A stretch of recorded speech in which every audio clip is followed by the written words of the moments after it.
সূর্যটা মাথার কাছে চলে আসবে, কই যাব আমরা? সূর্যের এই প্রচন্ড তাপে মাথার মগজগুলো ভাতের মাড়ের মতো গলে গলে নাকের ছিদ্র আর কানের ছিদ্র দিয়ে বেয়ে বেয়ে পড়বে। জিহ্বাটা তৃষ্ণায় বেরোতে বেরোতে নাভি পর্যন্ত এসে ঝুলে থাকবে, বাঁচানোর কেউ নাই। মা আয়েশা জিজ্ঞেস করলেন, ইয়া রাসূলুল্লাহ, এতগুলো মানুষ উলঙ্গ, লজ্জা লাগবে না? বিশ্বনবী বললেন, আয়েশা তুমি লজ্জার চিন্তা করো, সেদিন বাবা ছেলেরে দেখে দৌড়ে পালাবে, মা তার মেয়েকে দেখে দৌড়ে পালাবে, উঁচু নিচু নাই, কেউ কারো পরিচয় দিবে না। সেদিন যার মিজানের নেকের পাল্লা ভারী হয়ে যাবে তার আনন্দ আর দেখে কে?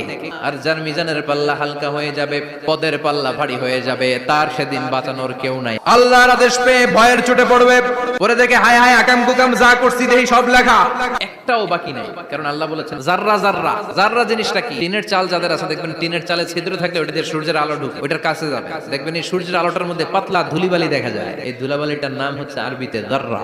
এই জাররা পরিমাণ ভালো করেছো এটাও দেখবা, জাররা পরিমাণ খারাপ করেছো এটাও দেখবা, ঠিক কিনা? ঠিক কিনা?